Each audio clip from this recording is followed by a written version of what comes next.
Bueno, bienvenidos a la presentación del aluminio y sus aleaciones. Así como vimos en clases anteriores con el tema del hierro y sus aleaciones, la base de aluminio en el estado fundido se le pueden agregar distintos elementos que entran en solución, al principio en solución líquida. Cuando enfriamos esta mezcla homogénea se va a transformar en una solución sólida. Diremos que el aluminio es un material muy especial porque instantáneamente se transforma en su superficie en contacto con el oxígeno en óxido de aluminio, que lo pasiva. Esto es, a diferencia de lo que ocurre con el hierro, que el oxígeno en determinado ambiente sigue trabajando y reaccionando con la base del hierro hasta transformarlo todo en sus distintos óxidos de hierro. En el caso del aluminio, solamente esto va a ocurrir en una película superficial, en donde el aluminio, en su superficie, con el ataque con oxígeno, se va a transformar en óxido de aluminio o alúmina y se va a pasivar. Esto es, esta alúmina va a convertirse en una carcasa protectora del material aluminio, no permitiendo posteriores ataques del oxígeno. De ahí viene uno de sus grandes usos, porque es de bajo mantenimiento. Diremos por otro lado que el aluminio es un elemento muy abundante en la naturaleza, por lo tanto de bajo costo, y tiene la gran ventaja de que es un material mucho menos denso que el hierro, por lo cual tiene menor peso. Bueno, vamos a ver algunos temas de interés con el aluminio y sus aleaciones. ¿Por qué usar aluminio?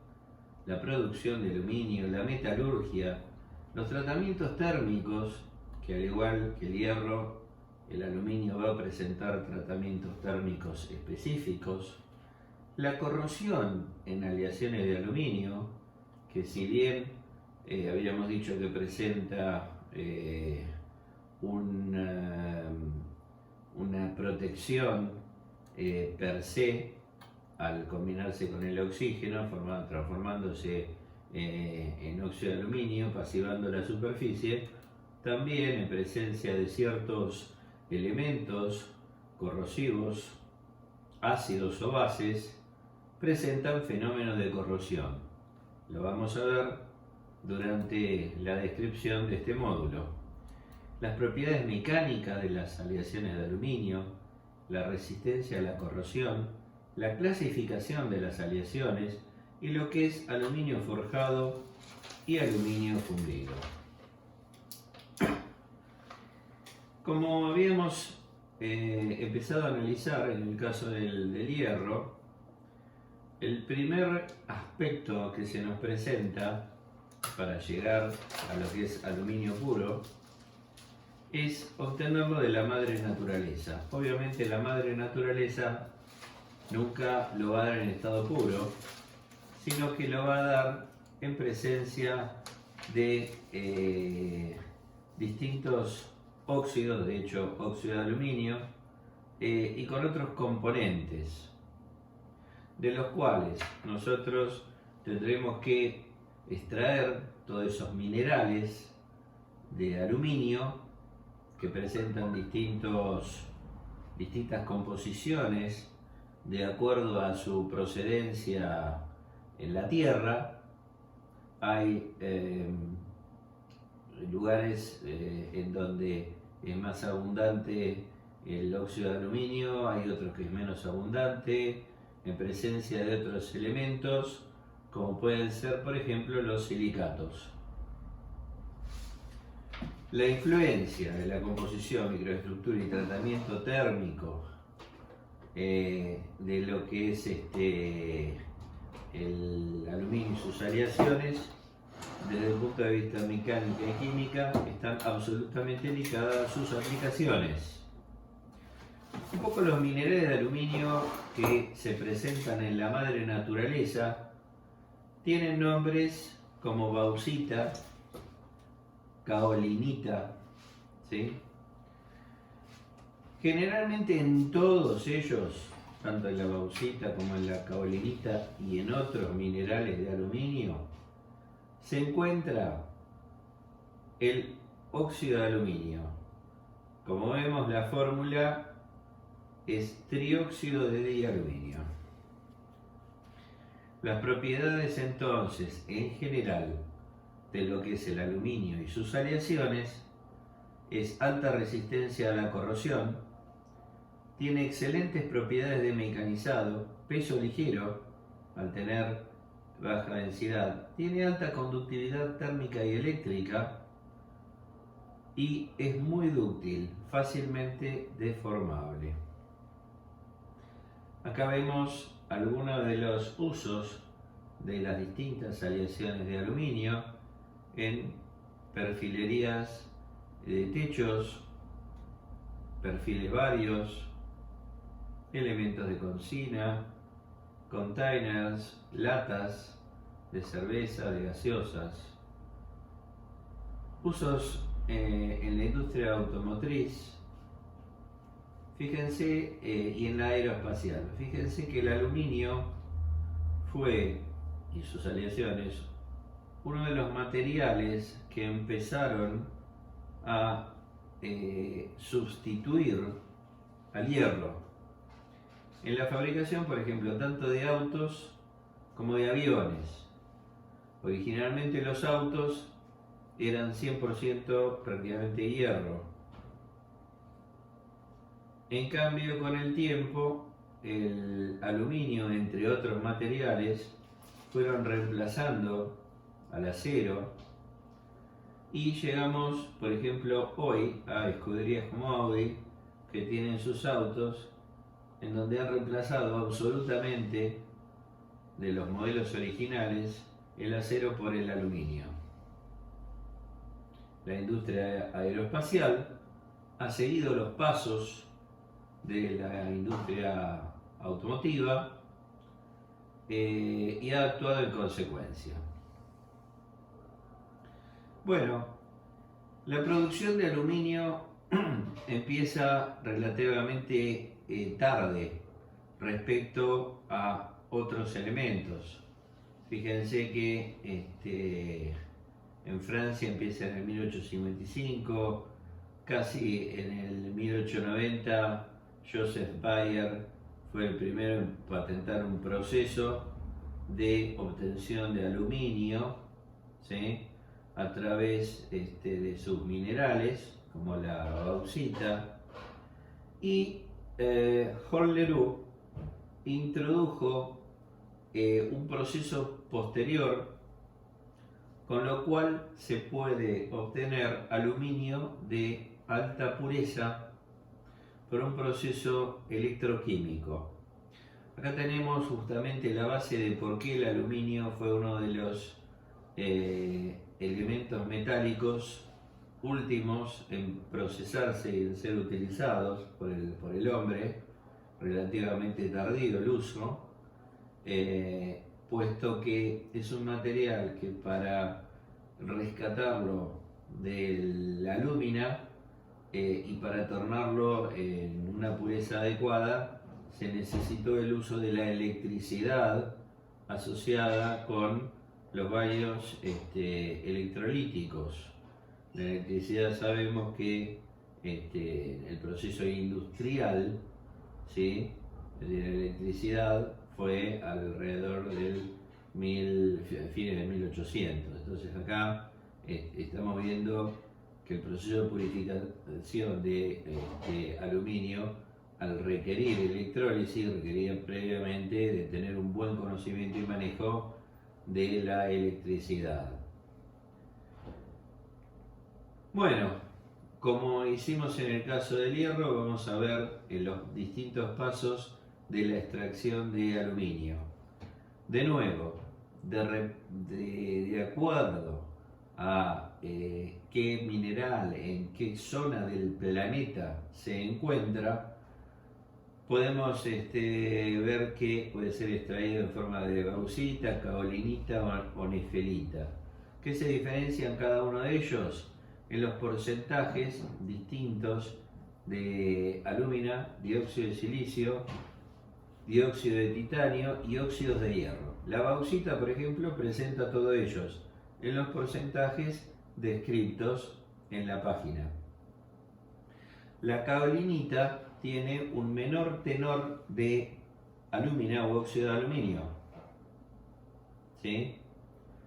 Asimismo presenta silicio, dióxido de silicio, agua en combinación con distintos óxidos de hierro, pero no presenta el dióxido de titanio.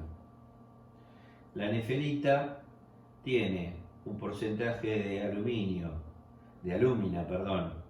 cercano a la caolinita, solamente que tiene un mayor tenor de dióxido de silicio y presenta también óxido de sodio, óxido de potasio y óxido de hierro.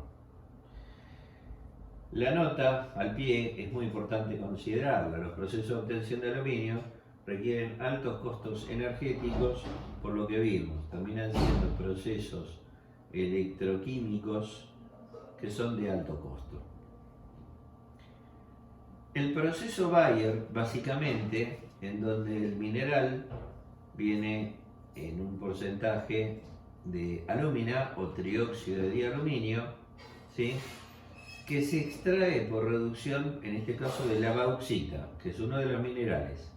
¿Cómo se lo trata? Con solución concentrada de hidróxido de sodio a una temperatura de 240 grados. ¿Qué pasa con la alúmina?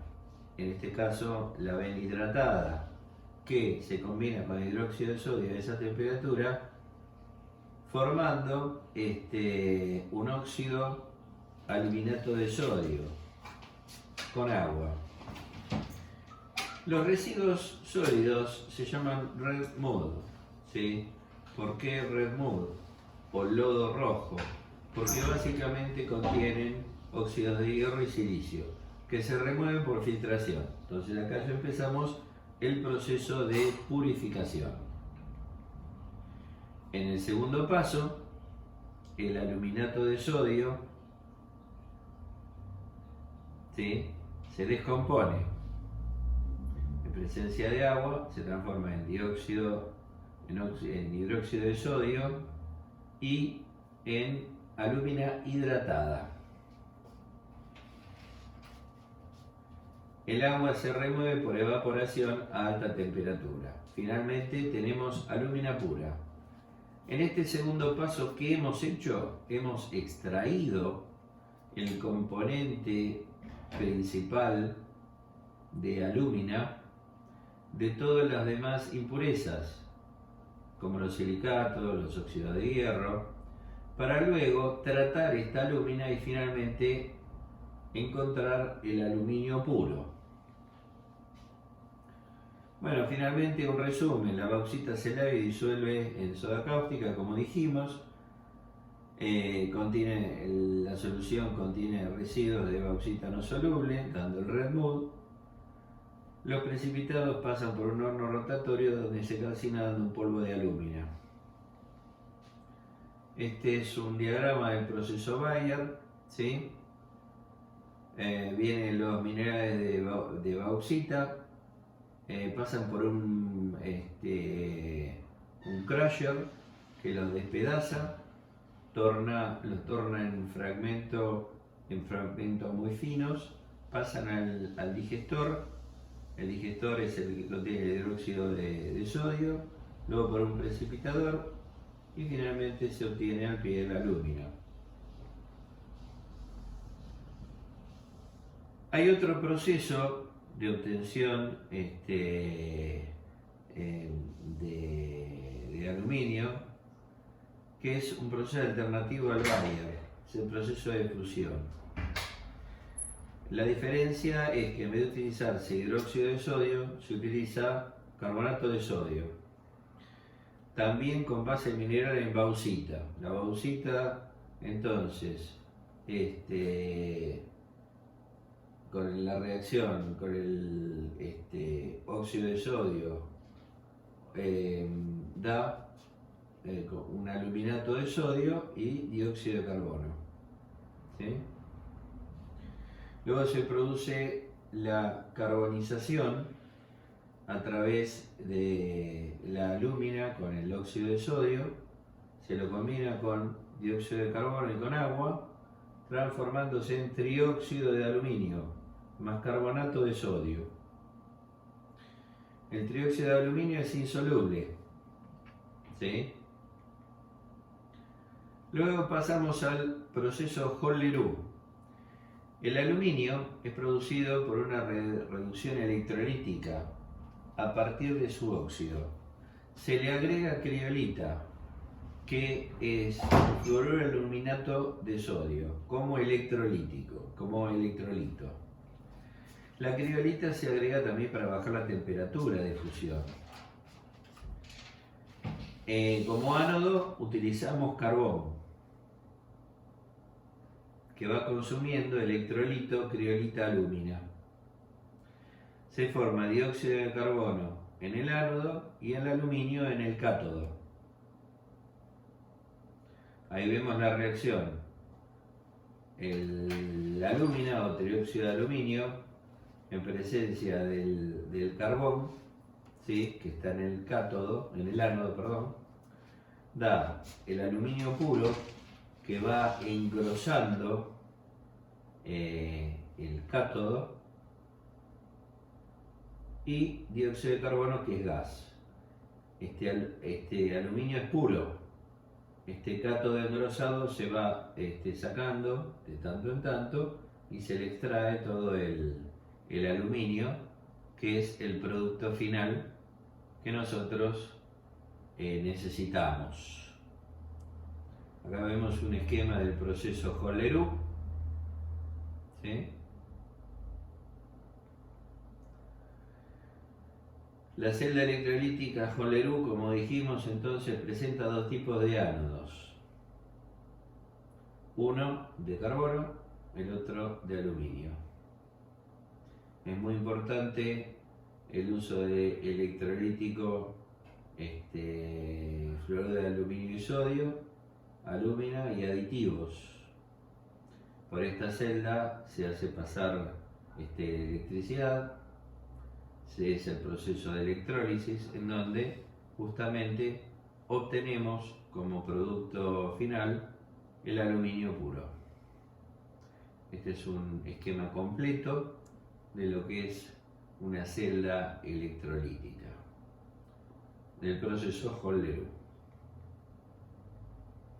Bueno, este es el mecanismo de electrólisis, tanto el que se lleva a cabo en el cátodo como en el ánodo, y finalmente en el margen inferior derecho vemos la reacción total.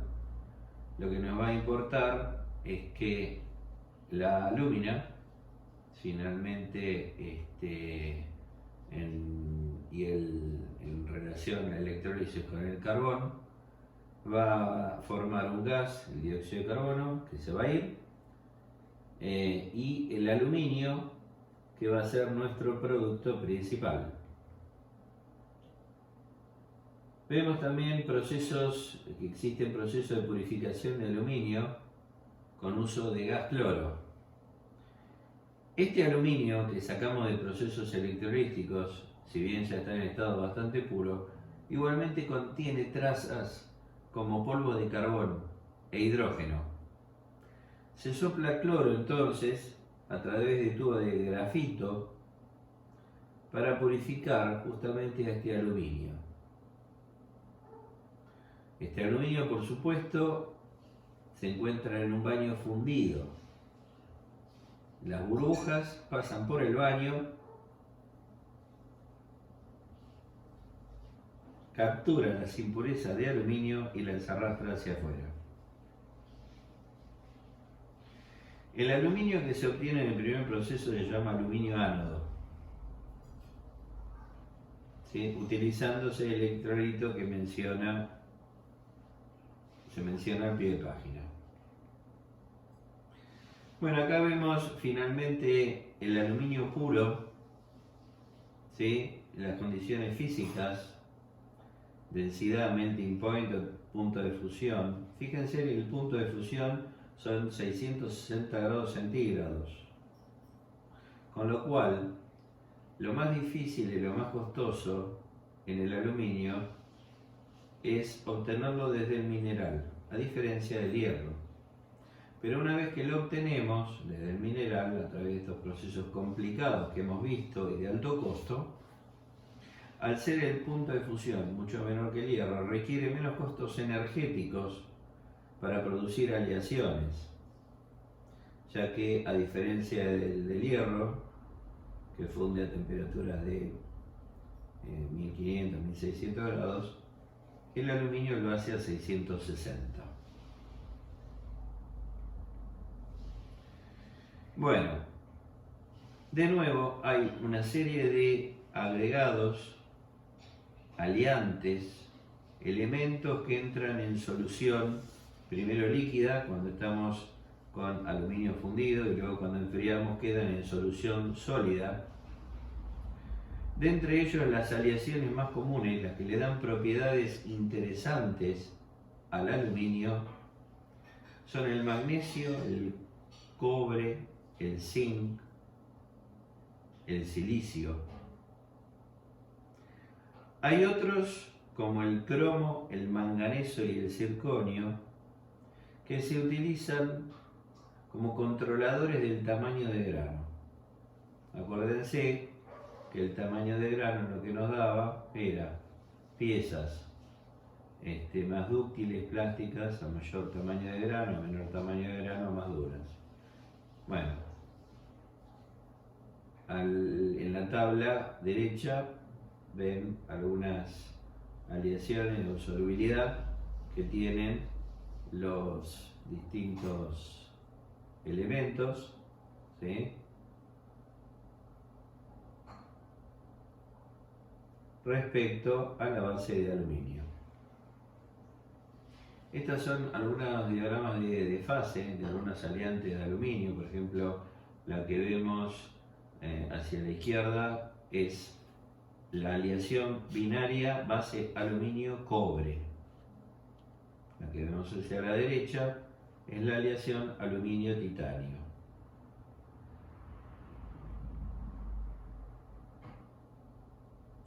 El endurecimiento del aluminio a través de soluciones sólidas, habíamos dicho que el primer paso para obtener o mejorar las cualidades, obtener mayor dureza, mayor propiedades mecánicas, en el aluminio puro, que es un aluminio que es un material muy plástico y que, digamos, como tal no tiene gran resistencia mecánica, le agregamos aleantes o elementos metálicos que entran en solución, primero líquida, en estado fundido, luego en solución sólida, y que aumentan las propiedades mecánicas.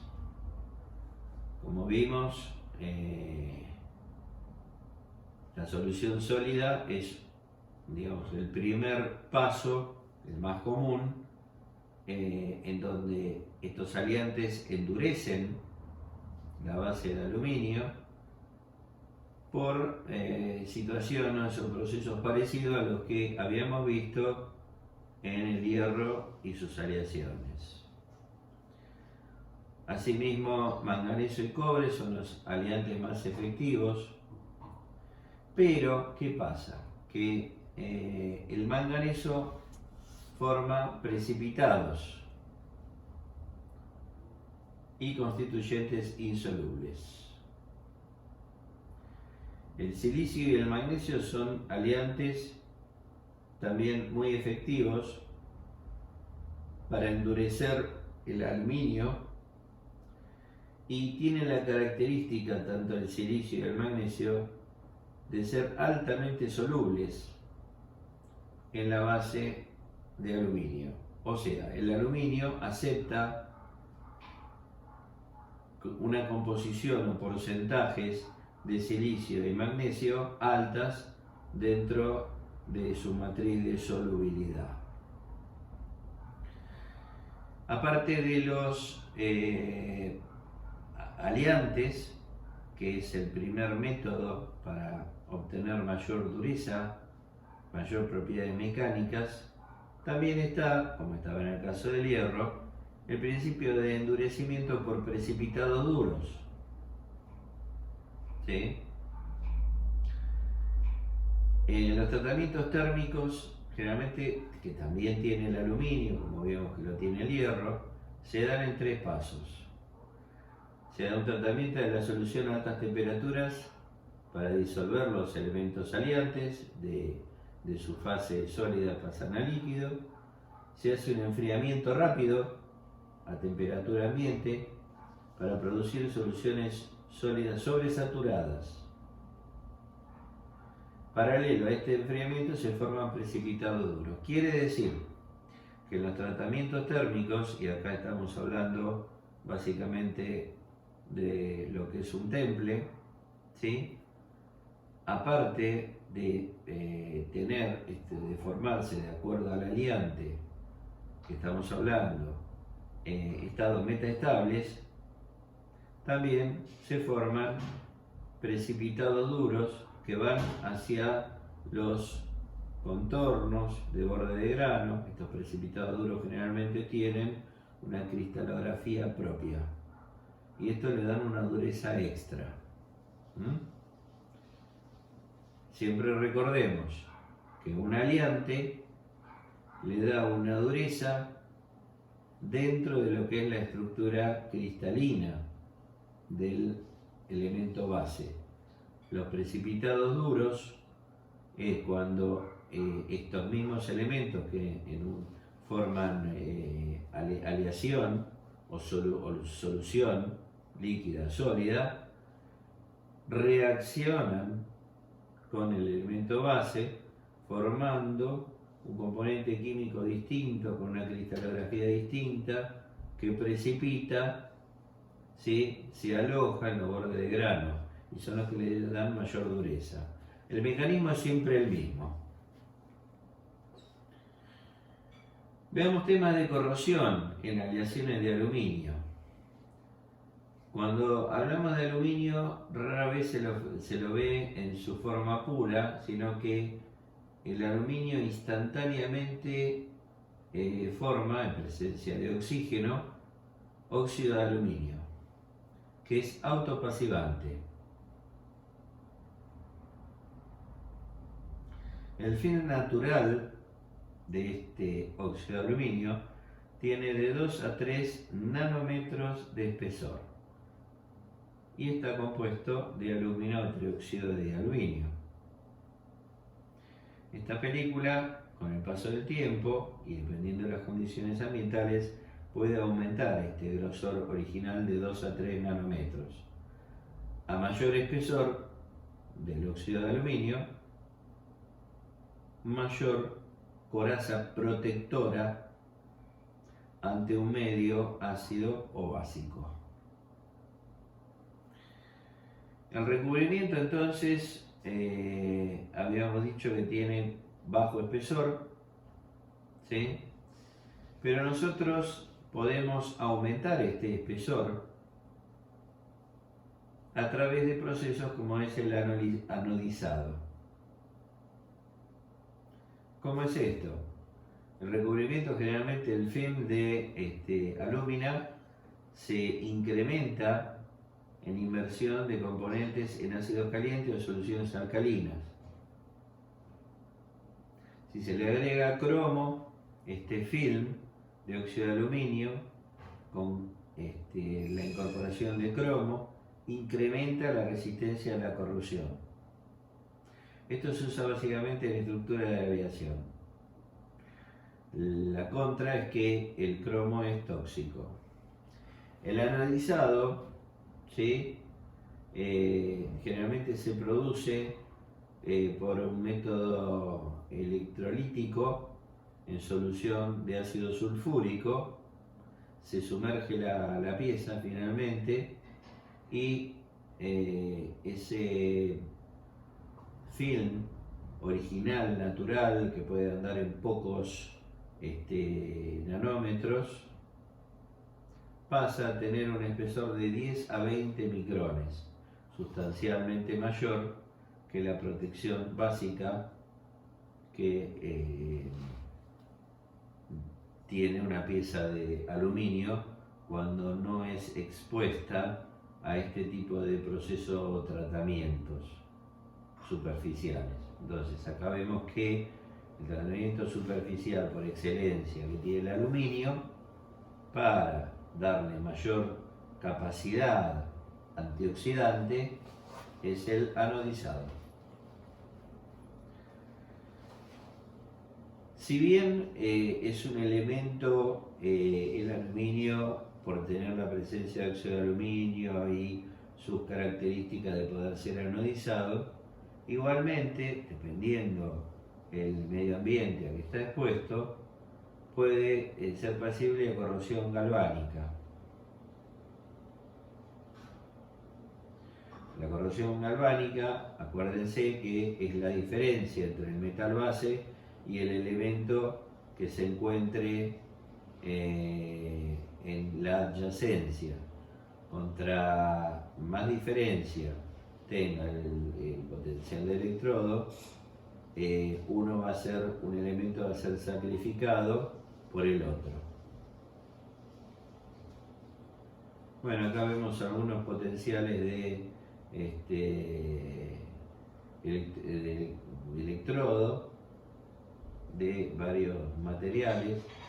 Contra mayor diferencia en valor absoluto haya entre ellos, mayor va a ser la corrosión galvánica. Estos son los diseños cuando tienen que incorporar, unir piezas de distintas aleaciones, de distintos materiales. Hay que tener muy en cuenta este tipo de corrosión.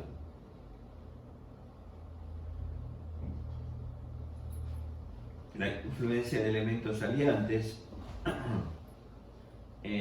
la solución insólida de aluminio, compuestos como aluminio, cobre, magnesio o magnesio, silicio, le dan al aluminio propiedades anticorrosivas.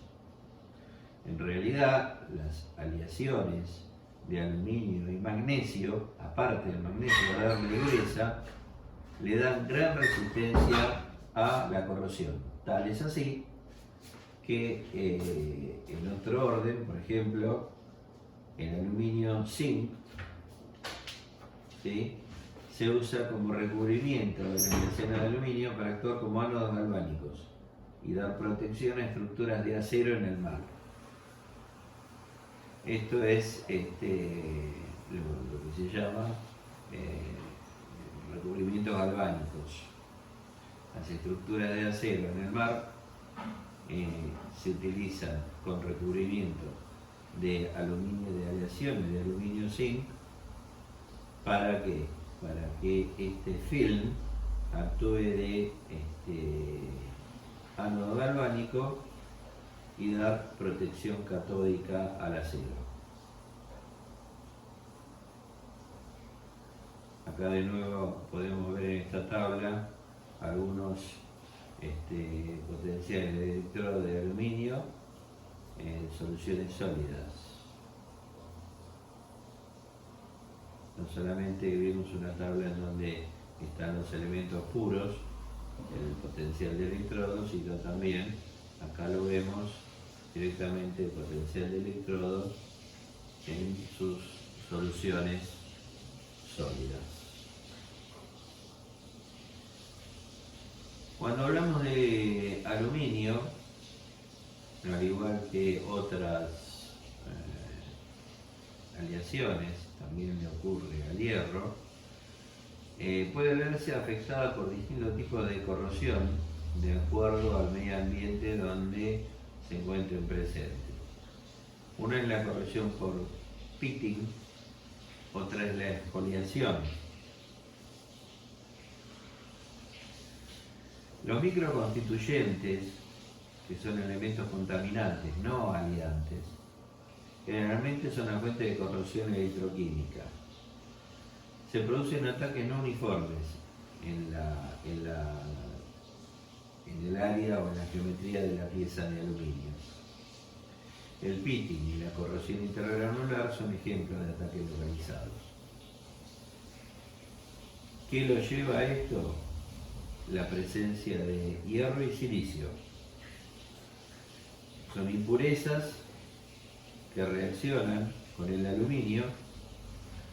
Por ejemplo, el hierro da aluminio-hierro y se transforman en microcátodos, promoviendo ataque electroquímico en la superficie del óxido. Acá vemos hacia la izquierda una vista con una estructura que ha sido cortada y pulida con una magnificación 100 veces magnificado. Esto es con microscopio común. Vemos una corrosión por exfoliación. Fíjense que parece como si fueran capas de cebolla, ¿sí? Y a la derecha van a ver otro tipo de corrosión que es distinta a la exfoliación. Es pequeños hoyos o pits en la superficie. De ahí el nombre en inglés de corrosión por pitting. Bueno, vamos a ver entonces ahora la metalurgia y tratamientos térmicos.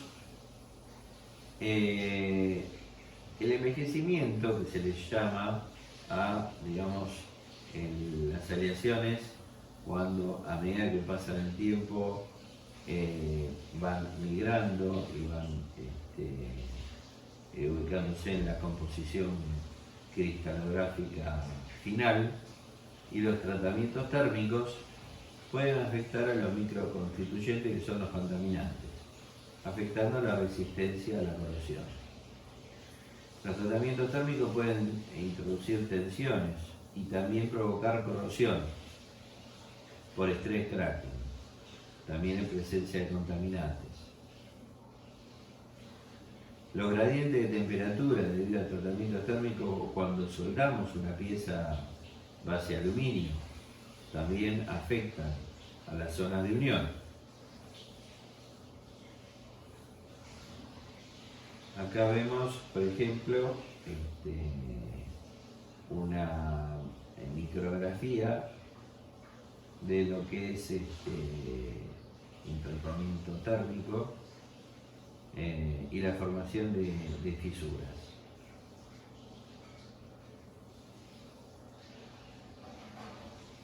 Vamos entonces a parar aquí.